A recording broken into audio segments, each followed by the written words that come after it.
I'm Jen Taylor Skinner, and this is the Electorette. On this episode, I have a conversation with Mary Childs. Mary Childs is a co-host for NPR's Planet Money podcast, and she's here to discuss her new book titled The Bond King: How One Man Made a Market, Built an Empire, and Lost It All. The Bond King tells the story of American investor Bill Gross, who's probably best known for founding the powerful and wildly successful investment firm, PIMCO. He also played a major role in helping shape the government's response to the 2008 financial crisis and the response to the Great Recession. At the pinnacle of Gross's career, he was on top of the world. And then it kind of all fell apart. The Bond King is deeply investigated, it's thorough, and it's a really fascinating look at the history and the evolution of the bond market, as influenced, of course, by Bill Gross. But it's also kind of a character study. Bill Gross is a fascinating and quirky character. So, I hope you enjoy my conversation with Mary Childs. Mary Childs, welcome to the show. Hi, thank you for having me. So you worked on this project about the billionaire and investor Bill Gross for, 7 years? Yes, that's right. So why this project and why Bill Gross? Why is his story so interesting and his influence on the bond market? So I think that a number of things are at play here. I think this story ends up being a vehicle for so many different things that I think are so crucially important to understand and to appreciate in our society. There's, the bond market itself, which is so foundational and huge, and I think poorly understood in the mainstream and unenthusiastically understood where it is. I think I find bonds super interesting, and to me, that's where a lot of rubber meets road in financial markets, and things become very real for companies and borrowers. And that's just not super mainstream. You don't hear about that on CBS or whatever. So to me, that seemed like something worthwhile, seemed like something that we should be talking more about. And Bill Gross himself as a person is just endlessly fascinating. He's super reflective. He was a psych major in college. He's this billionaire legend, like a living legend of the financial market. And that creates this really interesting dynamic where people I talked to, half of them thought that he was this god and half of them thought that, he was just lucky. There's so much kind of from a brand, external perspective, but then internally people who worked with him had very disparate opinions as well. There was just so much to work with. And he's just endlessly out there creating new content, which actually kind of created a hindrance for my book because I couldn't stop writing it. He kept doing stuff and I had to keep updating the book. But yeah, he provides this really interesting lens to think about American society and what we consider success, what we think of as having made it. And he's a billionaire. He was so influential. He's so powerful. And things really changed for him in the past, 7 years over the course of writing this book, basically. And I think there's a lot to say about what we value in America. I'm thinking, I just read the New York Times review of my book, which, they had James Stewart review my book, which is itself such a great honor. He's an incredible author and, just one of the goats of financial journalism. And one thing that he said and that another reviewer said is that the subtitle is too far, is kind of misleading. They were like, oh, it's it says that he lost it all, and he didn't. He still has, billions of dollars. That's a really interesting question. How do we measure that? I was thinking that, the undercurrent of Bill Gross's story is that he was once on top, right? And he's fallen, right? And, that's debatable because he still is a billionaire, right? He has this beautiful oceanfront property.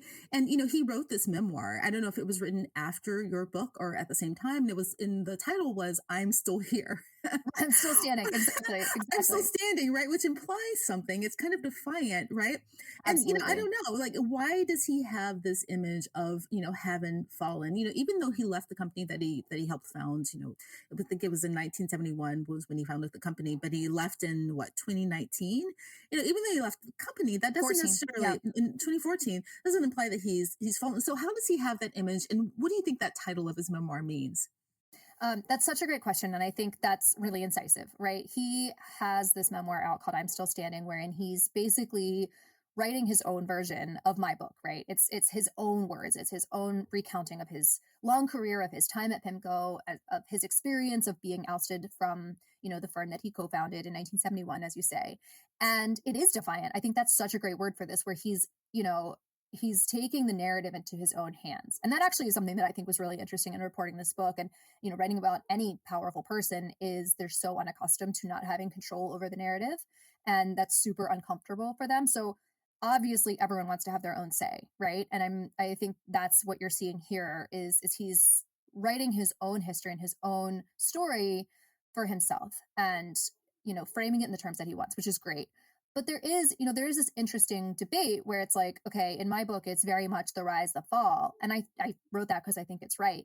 But it's perfectly arguable that he hasn't fallen to, he's not destitute. You're right, he has a gorgeous oceanfront house and a couple other homes as well in extremely desirable locations, and he has a Dale Chihuly sculpture that's very large enough to argue over with his neighbor. And he still has so much. So yes, the lost it all is, in my view, that the subtitle of the book is How One Man Made a Market, Built an Empire, and Lost It All. And again, he has stable housing, he has food, he has family, he's doing okay. But at the same time, he lost his empire, right? He lost the company that he co-founded. He was ousted. In his view, he says he was fired. And I think he lost a lot of the things that he valued, that he found that were so precious to him, like his image. A lot of his image really changed, and really it became a different story publicly. And I think he also lost a lot of some of his personal relationships, which, projecting a little bit there, but I would think that having a strong relationship with your son, that would be important to me. I think losing that made me really sad. So narrative is really important to him, and crafting a narrative that props up his image is really important to him. I think there was something in the book where you say, or he was asked at one point, like what was more important to him, fame or wealth? And he said fame.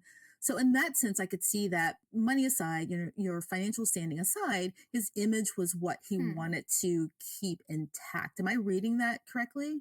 Yes. So he had this question that he always asked potential PIMCO employees, where he would say, do you want money, fame, or power? And he thought this was a good interview question because it made everyone uncomfortable. And they would be like, oh God, there's clearly a right answer. Like, what should I say? And to him, there was always a right answer. His right answer was fame. He was always motivated from the get-go by fame. And he would tell anyone who wanted to hear.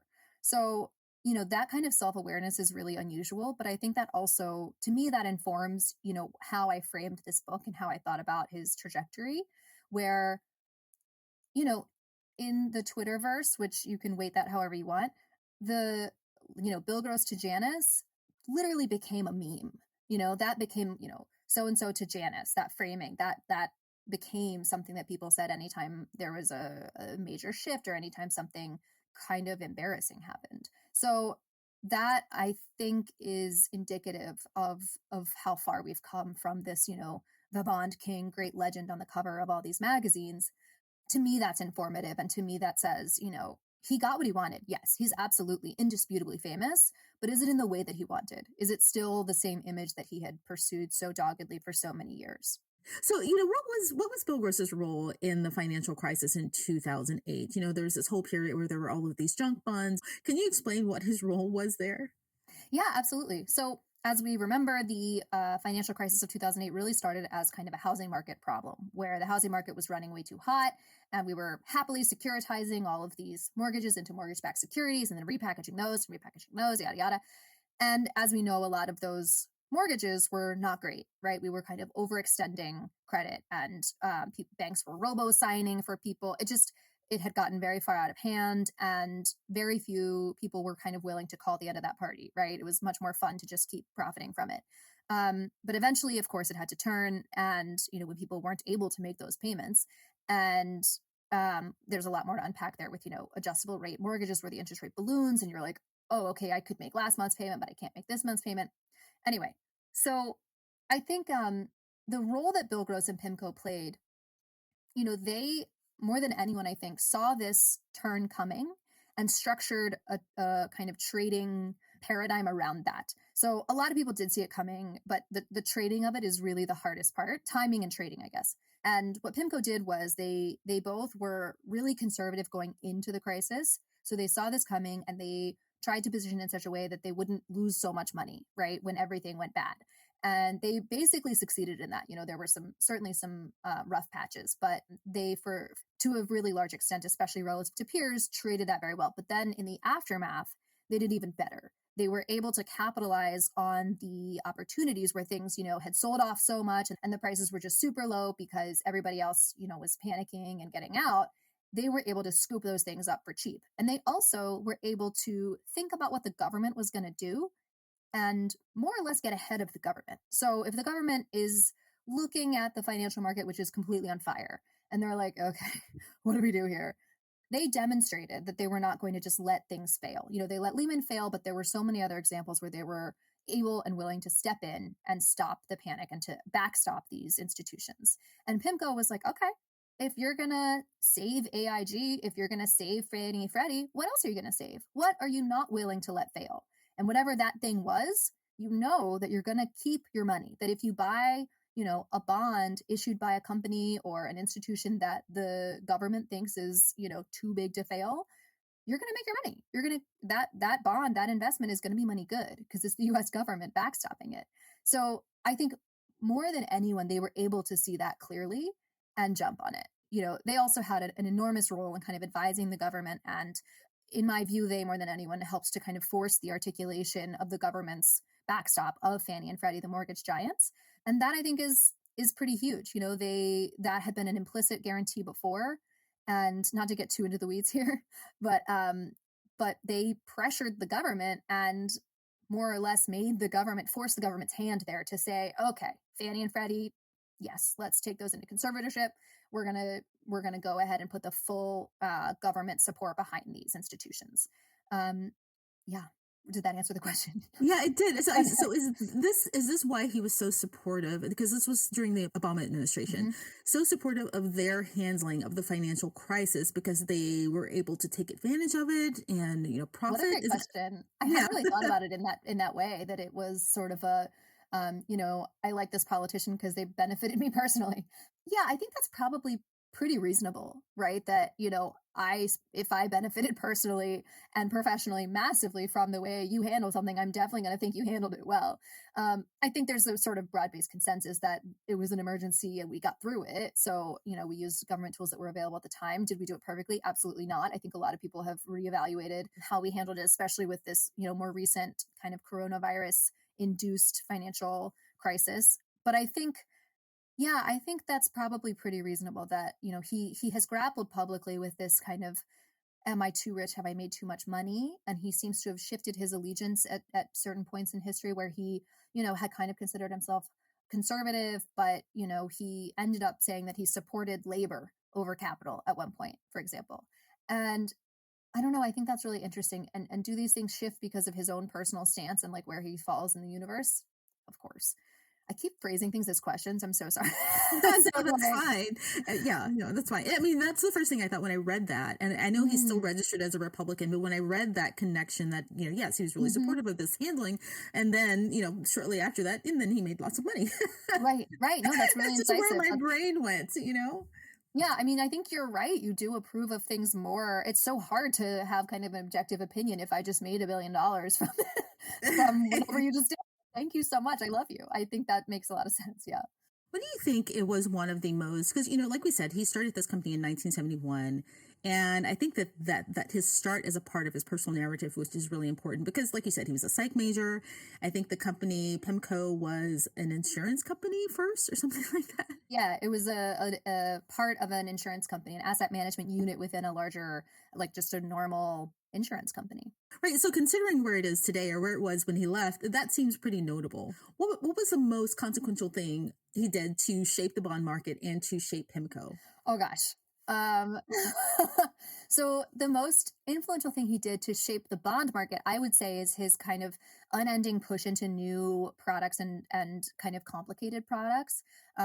He was very enthusiastic from the jump in mortgages, for example, and in derivatives. So in both cases, these words might seem extra familiar with the lens of the financial crisis. And that's not to say that Bill Gross caused the financial crisis, of course, but I do think that in the financial world, his performance in the mortgage market and his very enthusiastic embrace of derivatives, both of these things helped to kind of encourage others and created space for other people to kind of follow in his footsteps. So I think a lot of that created big ripple effects. I think that he and PIMCO were so enormous and so successful in these markets and in these products that others wanted to follow suit. And there you have it. So that's one way in which, very, very tangible way in which he kind of helped shape this market. And in terms of creating PIMCO, it is really interesting that it spun out of an insurance company because there was always a lot of friction in that setup where PIMCO is an extremely profitable company, and someone like Bill stands to make and did make a ton of money from it. And so you had this weird dynamic where back in the day, he had this vanity license plate that said bonds. And it was this big deal where, the fancy cars that he and his peers at PIMCO drove didn't really fit in with the dynamic at the Pacific Mutual, this kind of sleepy life insurance company. And that created this internal friction. But that profitability also, I think the founders of PIMCO and people who have worked there over the ages would say that the incentive of having the potential for, accruing such riches is part of why they were so successful, why the company worked so well, is because they had this partnership model for so long. They all, profited when the company profited. And because they were all bought in, like, you need to have this ability to make a bajillion dollars so that the company thrives. Now, is that arguable? Of course. Can we unpack that more? Of course. But that's, I think, what they would say. So. Yeah, and that kind of speaks to, I think, what people consider his fall, right? Like when he left PIMCO, because was it mostly around just like interpersonal relationships with people that he worked with? I mean, how did he end up leaving PIMCO? And can you talk a bit about the culture there, like this toxic culture? I know we kind of overuse that word, but this toxic culture at the company and how he contributed to it. Oh, yeah. So I think yes, that word is overused, sure, but I do think it super applies here. Yeah, I think he has a very intense personality. And, he tries to avoid eye contact on the trade floor. He's very hard on trade ideas. He's very hard on people presenting trade ideas. And I think he thinks that behavior in service of performance is kind of anything goes. This is me, projecting or speculating a little bit, but I think that he considers himself a nice person, and it's more the whatever has to be done to get the best performance for clients is what you should do. And if it's a little bit not nice, like, sorry. So from that vantage point, I think that behavior from the top really trickled down to the rest of the company, really permeated the rest of the company. And that also manifests, they had this extremely intense approach to wringing basis points out of everything they did. And to a point that's unusual, I think, in asset managers. Of course, every asset manager or every money manager wants to make more money for their clients, but there's a tipping point. There's an inflection point where the work that you're doing is actually not really marginally accretive.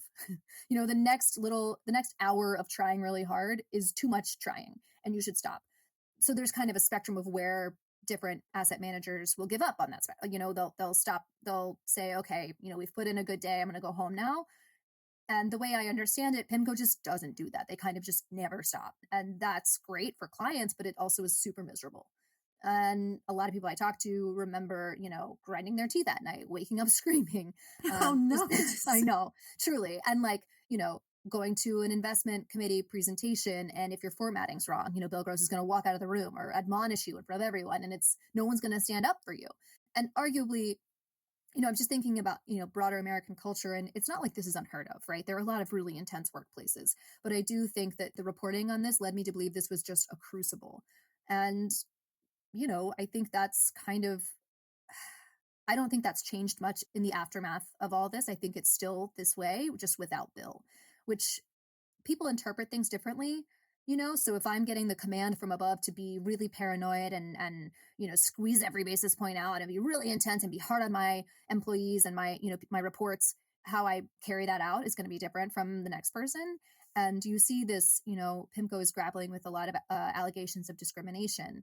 And it's a really tough time for them that they're kind of grappling with how to reconcile their historical culture and this culture of intensity and the renegotiation that we're having with what we demand from our employers, right? That right now, especially, we're saying, you know what? This is really not okay. You can't talk to me like this. You can't expect me to work like this. This is intolerable, and I just don't have to sit here and take it. So, and that's, of course, broad-based and across the labor market. But I think it's really interesting in a crucible like PIMCO. Yeah, that was actually my next question. When you were describing this, I thought, is he really an outlier? And is this culture really an outlier? Because I would have assumed as an outsider that a lot of environments in the financial industry were similar. Yeah, I think that's right. There are definitely a lot of, stories of people at hedge funds slamming their phones down so hard that it shatters the phone or whatever, all these dramatic stories. Sure, all of that exists and all of that is real. Now, I don't think it's every single place though, and I do think that we hear about the extreme examples, and like that's not okay, right? Like, I don't want to Yeah. work in an environment where my boss just shattered a phone over whatever. Like, nothing, really nothing in the corporate world should be worth all that. Like, yes, we should absolutely take seriously the fiduciary duty of investing people's money. I want people to take that seriously, and that's a great responsibility. But at the same time, I just don't think we need to be kind of abusive over it. No. Um, it's a theory that I have. I don't know. But you're right. It is, PIMCO is and was really intense, and I think it hopefully is not totally representative. I've talked to a lot of people who worked there and then went elsewhere, right? And they seem to think that PIMCO was worse. They say that my life is better now. I'm glad I got out. And I do think it is. It's on the more extreme side. I don't think it's 10 standard deviations away from the norm, but I do think it is worse than the average bear for sure, for sure. I read that he later had a test and he blamed a lot of his behavior on Asperger's, right? Yeah. Did you, is that, I mean, That's I a don't myth, know if that, yes. yeah, and I think that's a bit unfair because, people with Asperger's aren't abusive, right? Those two things don't go together. And I just think that that's an interesting way for him to, I don't know, frame, Yeah. his behavior. I don't know. Well, no, I think you're right. And you've hit on a really interesting, there's so many layers to this, right? Where it's a valid diagnosis and it's a valid difference, right? And maybe you are interacting with people differently than they expect because of this difference, because, you're neurodivergent in this way. And that's a real thing. Sure. Is it an excuse to be an asshole?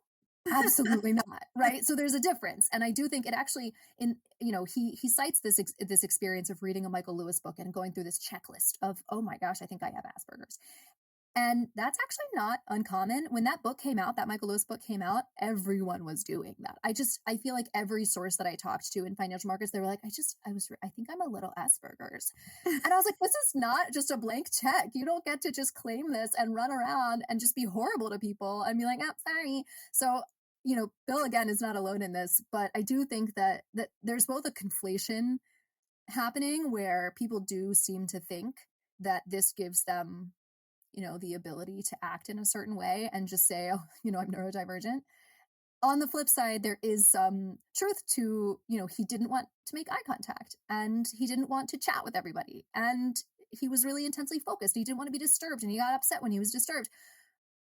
That's real. Those things are real. So I think these two things absolutely coexist, and it's really important to talk about them carefully. But I do think a lot of people don't talk about them carefully, especially in financial markets. I think one of the central parts of the toxic culture that they've been criticized for was the lack of diversity and with women and Hmm. people of color.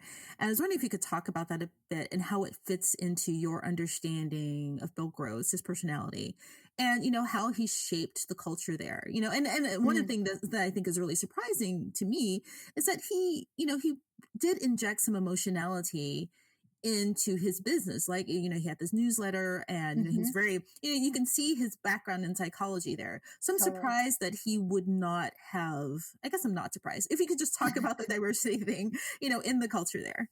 Yeah. So, he's talked about this too, where he said that, they did try to find women to hire and promote. And I'm sure to some extent that's true. They did have a female partner, Margaret Isberg, who sounds like she was just amazing. And there were certainly women, in and around PIMCO at the time, but, throughout the arc of the company's entire arc.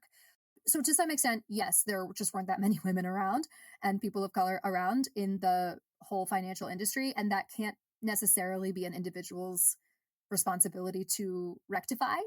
At the same time, of course, it is also the powerful individual's responsibility to rectify, right? So, so it's a tough dynamic. I don't have a sense that Bill was, horrifyingly sexist and racist. That's just not what I found in my reporting. So I do think, and this goes back to what I was saying too about it's how people interpret a culture and carry it out. So I do think that he could have done more. He maybe should have done more. He absolutely should have done more to help to offset these kind of structural biases that we see throughout society and that we certainly see within PIMCO. There's this one woman who worked at PIMCO. She was especially important in the 80s. And she kind of gets no credit. She's in the book. Her name's Pat Fisher, later Pat Podlick, and she ran operations at PIMCO. And she did an amazing job. Like, PIMCO's operations were stellar. They were very, one guy was recently telling me that, they never made a trade mistake. It was so rare for PIMCO to make a trade mistake, which is so Wow. crucially important in, being a good company that does trading, right? Like, if banks think that you're going to call them back and be like, oh gosh, sorry, we messed up on that trade, you're not going to get the best execute. The bank's going to be like, these people are jokers. So anyway, they had best in class execution. And I think that's, very largely attributable to this one person, Pat Fisher, and she was not ever made partner. To me, that's an egregious oversight. In my view, they absolutely should have made her partner. I view her sort of, I don't know if this is me rewriting history, but I view her as a co-founder in a way. And that's absolutely not how the history was written. So I do think that they had women and people of color contributing, and maybe their contributions were undercounted. Yeah, I mean, there's so much there because, as women, we know that, we can kind of put ourselves in her shoes, and Mm-hmm. that she probably understood very early on in her career that she could not make a mistake. Do you know what I Yeah, mean? I do. Um, Absolutely. yeah, I mean, you see that in so many other industries and in politics and again in technology, women go in understanding that they're Mm-hmm. going to be kind of outnumbered, Mm-hmm. that, they kind of have to be close to perfect, in their Yeah, execution. And so, it's kind of sad in a way. I mean, it's not it's kind totally of sad. sad. It's very sad. It's really sad. It's not in any kind of way, in every way. Yeah. The Yeah, I think it's implications really, are depressing too, where, like, you know, I don't necessarily think that it's super that everyone made so much money, from these jobs necessarily, but the women were shut out from that opportunity. Like, she was never made partner. She yeah. never got to the profit sharing part of the of the whole thing, and that's where the money was. So it's like, you can just see that, it's just a really clear articulation of this age old thing that we know so well, that, you're not allowed near the power, and you're not allowed to have the money that goes with it. Are those structures what we want? Absolutely not. But that's the way things are. And it's just frustrating and depressing. Yeah, We need to have more nuanced conversations about this because totally. how this often happens in environments like this, which, it comes out as racism and Uh huh. sexism, is that the person who's at the top does not prioritize it.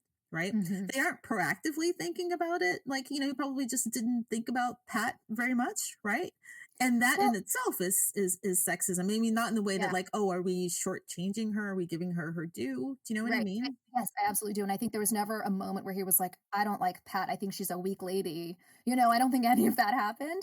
But you're right. The people at the top, they're not usually caricatures of evil. They're not out here trying to enact oppression and be evil people. It just is, it's almost more insidious than that. It's quieter, and it's smaller, and it's much more quotidian. And I think, yeah, Pat didn't get her due. I think there's so many other people that I would argue didn't get their due. And I was gonna yeah, say that kind of compounds, like, over oh, years and absolutely. decades, you know what I mean? Absolutely And it and ends up compounds. being something that's more insidious because over the years, this just isn't a priority, and then it ends up being something systemic and terrible, and then people. Yeah.